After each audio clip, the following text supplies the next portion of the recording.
The woman who entered the Hangar 7 training annex moved with a stillness that was, in itself, a kind of noise.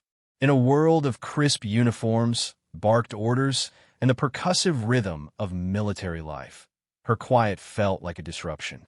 She wore civilian clothes, simple gray slacks, and a dark blue blouse that did nothing to advertise her presence. Her name was Alara Vance, a fact conveyed on a flimsy temporary security pass clipped to her belt, and she had been assigned as a technical consultant to the Air Force's elite pilot training program. The pilots, young men and women carved from ambition and confidence, saw a middle-aged woman with tired eyes and hair tied back with severe, unadorned efficiency. They saw a bureaucrat, a pencil pusher sent from some forgotten subcommittee to write a report that no one would ever read. They saw her, and then they immediately looked past her. She was furniture, static, the dry desert air of the base, thick with the smell of jet fuel and hot metal, seemed to pass right through her. She was given a small, windowless office and a list of observation protocols. For 3 days, she complied. She stood in the back of briefing rooms, her expression unreadable. She watched from the observation decks as pilots wrestled with the Aegis 7, the most advanced combat flight simulator ever built, a multi-million-dollar beast of hydraulics, holographic displays, and predictive algorithms designed to break even the most seasoned aviators. She said nothing. Her silence was misinterpreted as timidity, her stillness as uncertainty. Colonel Madsen, the base commander, finally summoned her on the 4th day. His office was a shrine to his own career. Framed medals, photos of him shaking hands with generals, a polished model of the F-35 on his desk. He was a man who believed in the visible, tangible metrics of success.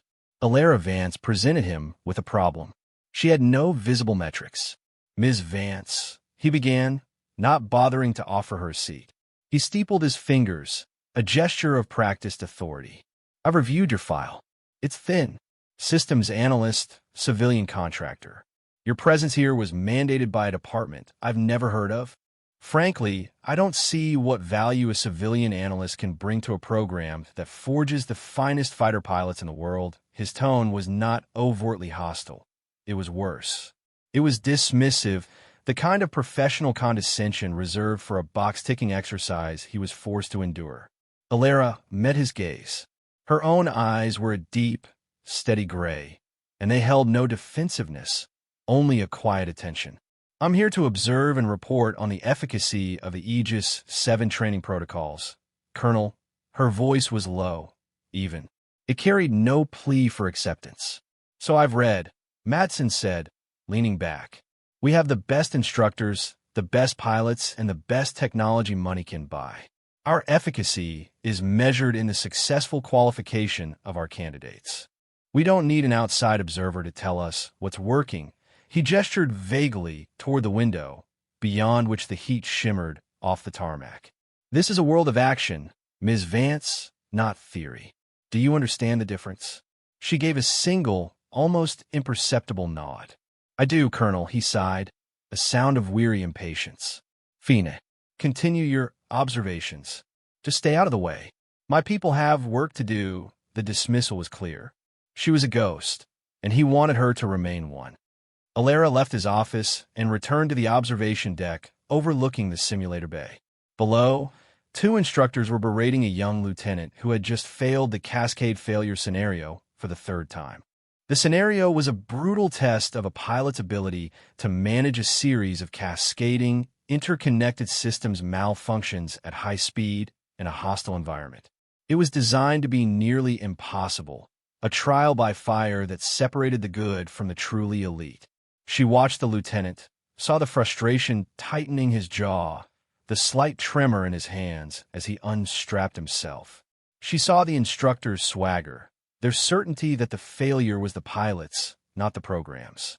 Alara's gaze drifted from a human drama to the machine itself. The Aegis 7. She knew it, not from a manual, not from a technical schematic. She knew it like a luthier knows a violin or a sculptor knows stone. Her eyes traced the lines of its composite shell, the intricate network of fiber optic cables running beneath the floor panels.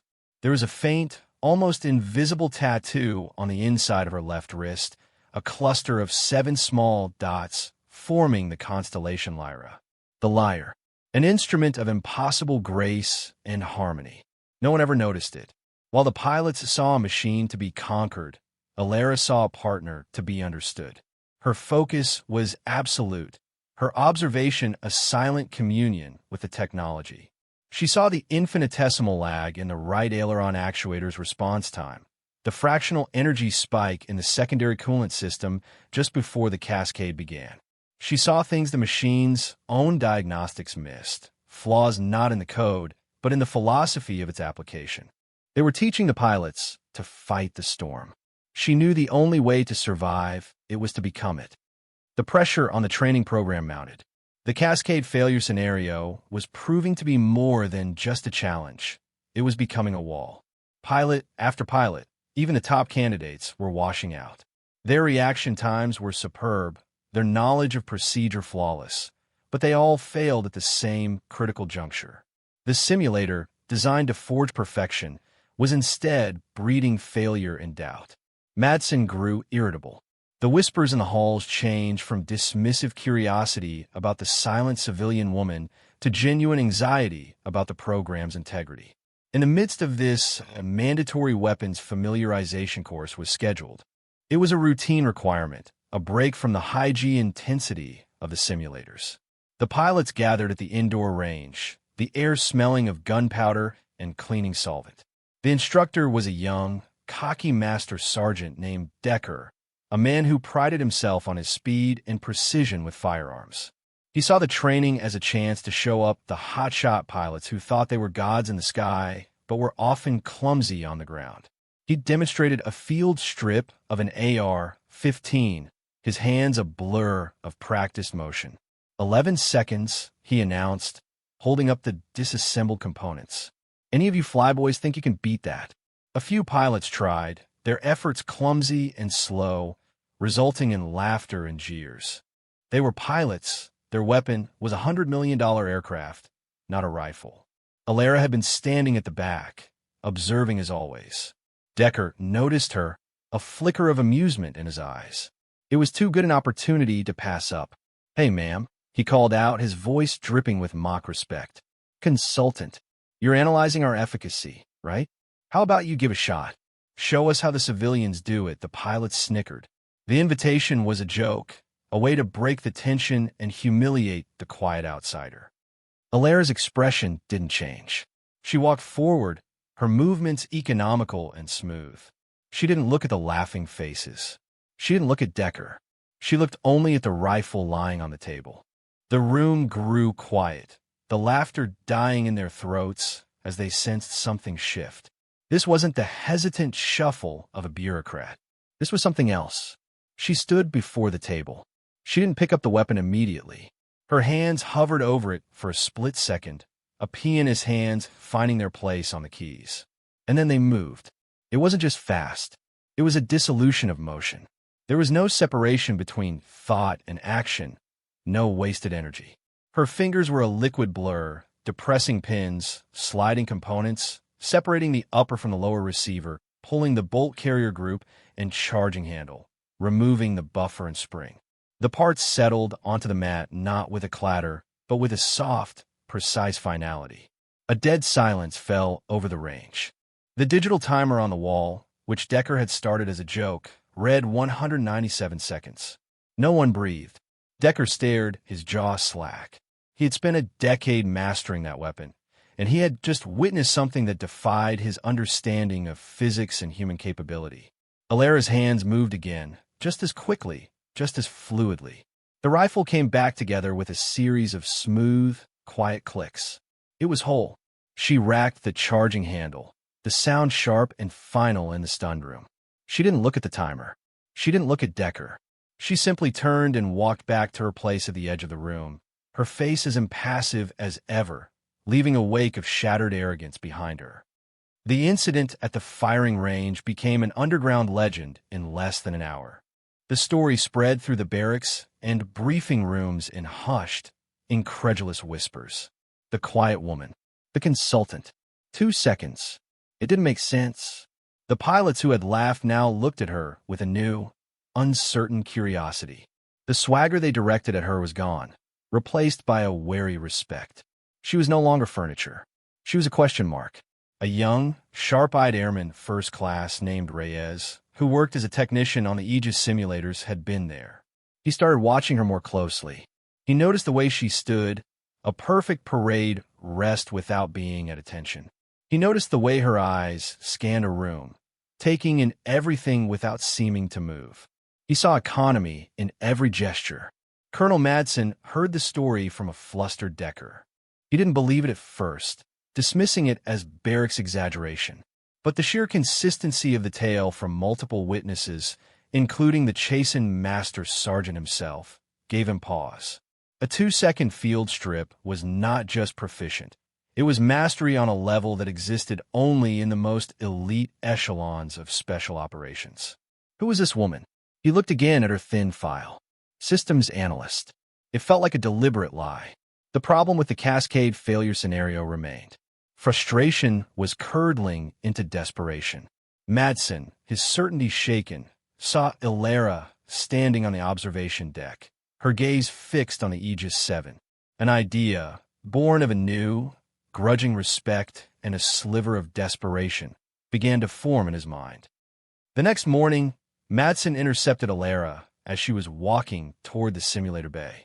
The usual cadre of pilots and instructors were gathered, their faces grim. The mood was tense. "Ms. Vance," Madsen said, his voice stripped of its earlier condescension. It was flat, challenging. "You've been observing for over a week. You saw Lieutenant Peterson fail the cascade scenario yesterday. You saw the rifle demonstration.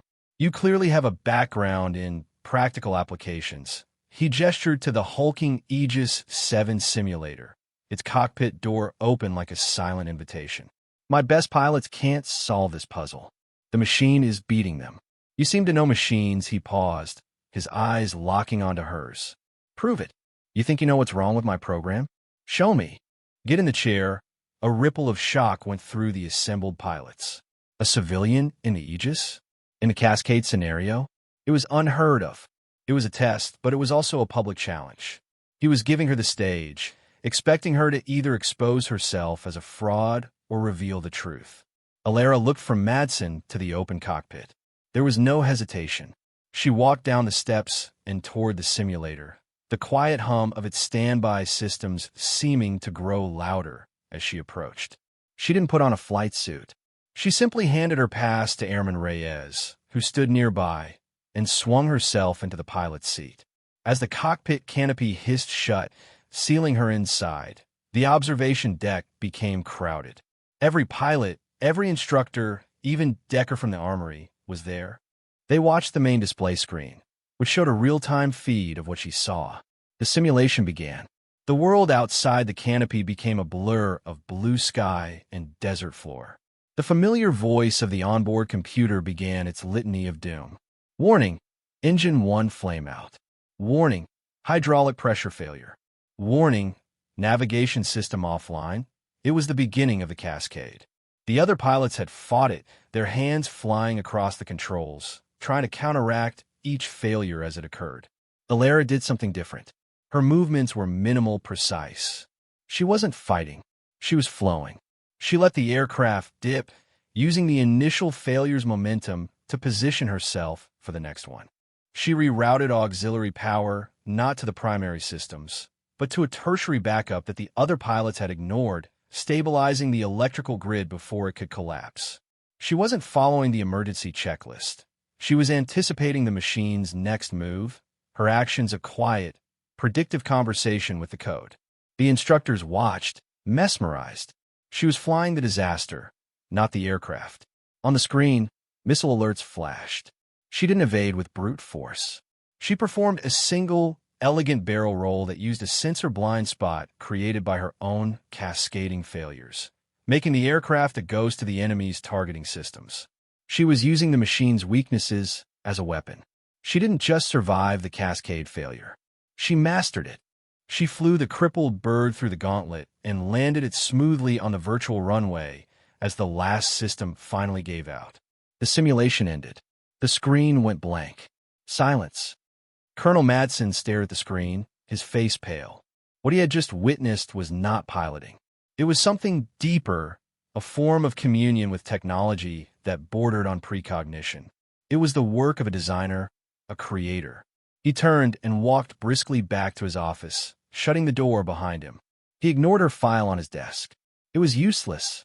He picked up the secure telephone and made a call to a number he hadn't used in 5 years, a direct line to a 3-star general at the Pentagon who ran the Air Force's most clandestine projects. "General," Madsen said, his voice tight. "It's Madsen at Edwards. I have a situation here." A civilian consultant, Ilara Vance. The general was silent for a moment. Then a low sigh. "So, she finally surfaced.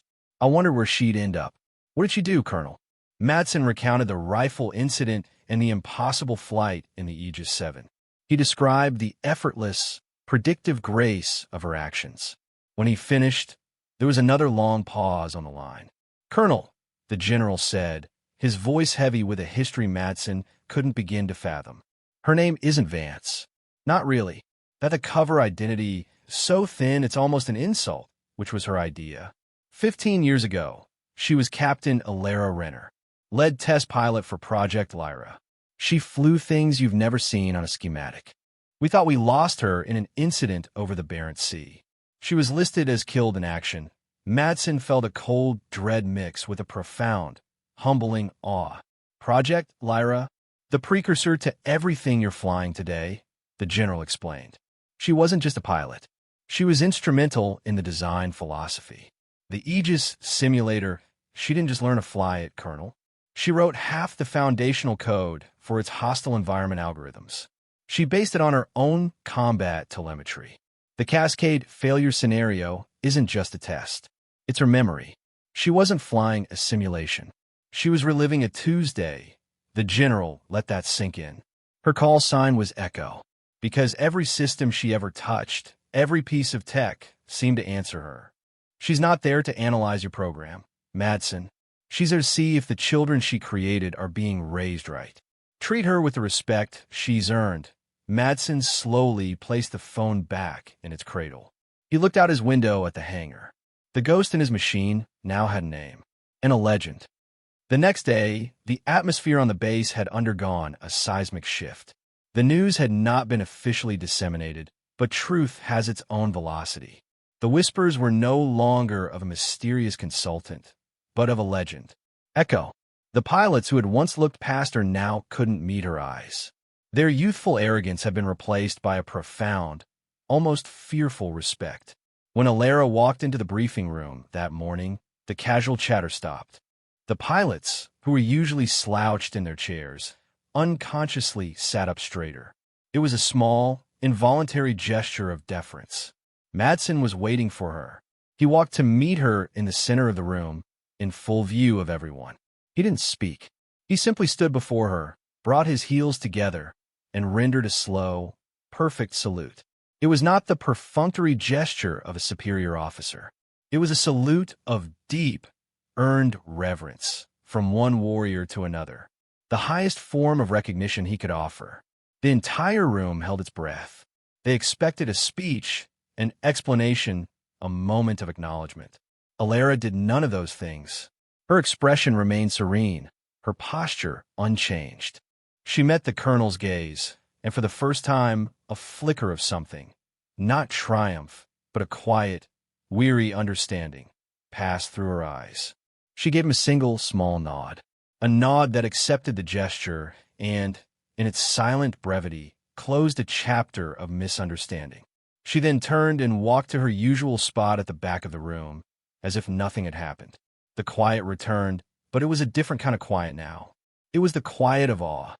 Later that evening, long after the last training sortie had ended and the hangars had fallen silent, Ilara stood alone in the simulator bay. The cavernous space was empty, the only light coming from the standby consoles of the dormant machines. She approached the Aegis 7, the one she had flown. The air around it was cool, humming with latent power. She ran her hand along its smooth, composite shell, her fingers tracing a line from the cockpit to the engine housing. It felt less like metal and more like the flank of a living creature. Her touch was not one of possession, but of kinship. The soft glow from the main control panel illuminated her face, casting faint shadows that seemed to soften the tired lines around her eyes. The light caught the inside of her wrist, and for a moment, the 7 tiny dots of the Lyra constellation seemed to shine with their own faint, stellar light.